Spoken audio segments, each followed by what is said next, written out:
Joining us now is Okpe with stories trending around the world. Hello, Oji. Hi, Dr. Ambati. I've missed our high fives. When is that going to happen? After COVID-19. it feels like it's been over a month now, you know, honestly. It's been that long. But good morning, Oji. Good How morning, are you Leila. today? How are you? I'm good. You look beautiful with your pink. Thank you.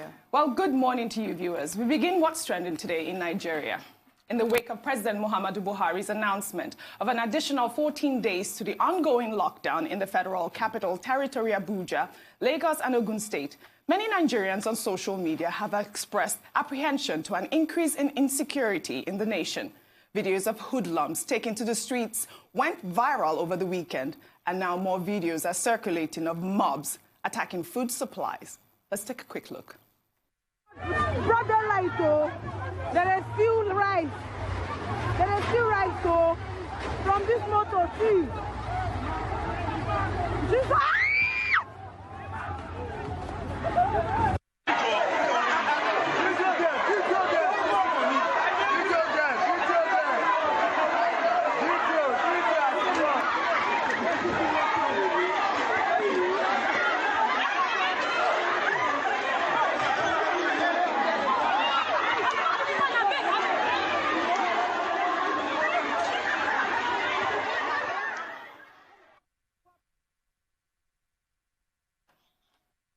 You know, many users are outraged by these videos that have been circulating on social media. It only goes to show that the food supplies are not going to the right people. That first video apparently was in Abuja, and it kind of looked like a robbery because, as you can see, there was a taxi that had blocked that truck with the food supplies. And I mean, I didn't have a whole length of the video, but you'd seen that the driver was attacked, and he looked like he was scorching away, running away. It feels like Gotham City right now. You know, Gotham City is a good way to describe it. And I would say as well that I believe this is what Governor Seyi Makinde of Oyo State was talking about when he expressed confusion over the way in which these food items are going to be distributed and who we're genuinely considering as the poor in this particular matter and the people in the most need. And these videos that we're seeing here literally are a direct depiction of the fact that the government has not thought this through in any way whatsoever. There are so many issues with this that we can point out. People are at risk even... You can see these young people. There's no indication in this video that these are government vehicles carrying food supplies. Exactly. The tragic part of it is that, you know, during this period, an exemption is made for food markets and for people selling food items. And there have been cases of persons, you know, moving food supplies from one part to the other, with their destination probably being a warehouse or a market, who have been attacked. People are literally attacking foodstuffs. They are attacking, you know, vehicles transporting food supplies. There was a case here in Lagos on Airport Road. Now, they stopped this taxi that was loaded with yams and tomatoes, and people stole 2 bags of yam. They stole tomatoes. I saw that video, yes. You know, and that's a clear demonstration of the fact that we're not just dealing with coronavirus, we're also dealing with hunger virus. People no longer have, you know, foodstuff at home. They don't even have cash. The ATMs, many of the ATMs do not have enough cash because the banks also are more or less, you know, not operating at full capacity. So this is an illustration of the social crisis arising from the health crisis and economic crisis that we face. But, I mean, it's for government to see how it can meet the people at their point of need. Government can never, I guess, feed every home, every household. Exactly. No, they but government can make an effort.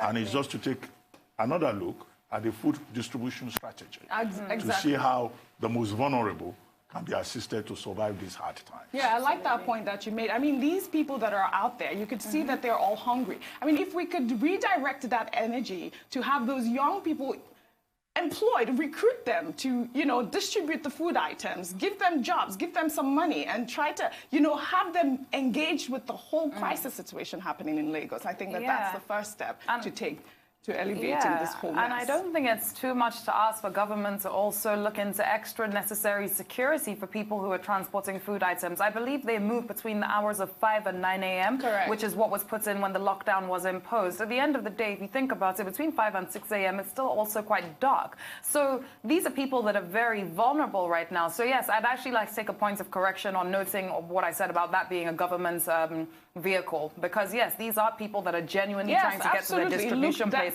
that are being attacked. For those first two videos, yes. And again, with regard to food supplies, we've seen how interdependent we are in Nigeria. Yes. Most of the food items come from the north. Yeah. So we are here in the south where most people are no longer farming. Yeah. And, you know, the food supply chain from the north to the south has also been disrupted. Right. So maybe Nigerians will realize that the south needs the north needs the south. Absolutely, I like that point.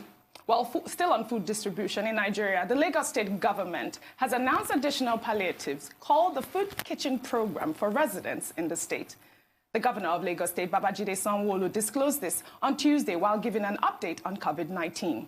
The governor said the program will be largely targeted at youths and it seeks to feed about 100,000 people daily. Let's take a quick listen. In the next couple of days, we will commence what we'll call a daily food kitchen program, which will be an attempt where on a daily basis we'll be feeding about 100,000 youths. This, we believe, will meet some of the immediate challenges that we've seen in our streets. We are currently identifying local food vendors who will pilot this program and will ensure that the process of cooking and serving this meal adheres strictly to health guidelines. We must really commend the Lagos state government, really, for all of these initiatives that they're taking. And the governor also said that they're going to start a program that they will be distributing cash to about 250,000 residents. He also said that, you know, the first food program that commenced earlier was quite successful, but they had a bit of hitch in the middle of that whole process. But now that they have, you know, rejigged the whole system, hopefully this will work out. And I also like the fact that they're going to engage other, you know, people that are in the food business to distribute this palliative. Well, it's a welcome initiative, the Lagos Food Relief Program. I don't know about what was done before being successful, because that created a lot of problems. It did. And it didn't make the necessary impact. So let us hope that lessons have been learned from what was done before in Lagos State. And this food relief program will have a different effect. But what the governor said in the statement that has been released by the state government is that this is going to be targeted at youths, 100,000 youths per day. I guess the idea is to prevent, you know, those restive youths from constituting themselves into a nuisance in neighborhoods, given the kind of thing we've witnessed in the last 1 week. However, it's not only youths that should be fed. I think they should expand the bracket a little bit to include the physically challenged. Nobody is talking about physically challenged persons. Well, he said the most vulnerable. I think that includes the most vulnerable. Widows, I think, should also be included. The elderly should also be included, so they can take a look at that. Now, the strategy they are adopting is to engage food vendors in neighborhoods. So I hope they have a proper register of those food vendors in the targeted neighborhoods, and that those food vendors will also be monitored to ensure and be given security to ensure that they are not attacked by desperate. With regard to this Lagos Food Relief Program, is that it should not be executed on a partisan basis. Because one of the problems with conditional cash transfer, food distribution programs, is that, look, they just target their own party members. They use it as a political empowerment strategy. This should not be about politics. This should not be about PDP or APC. Because COVID-19 does not differentiate between members of PDP and APC. Correct. We are all in it together, and it should be it should not be politicized.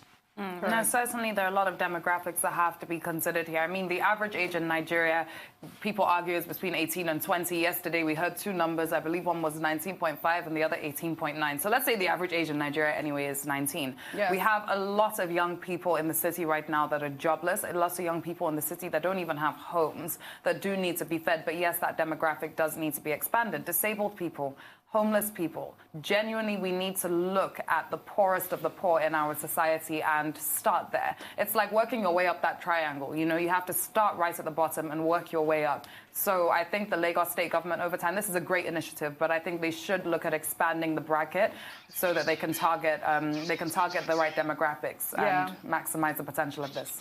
Correct.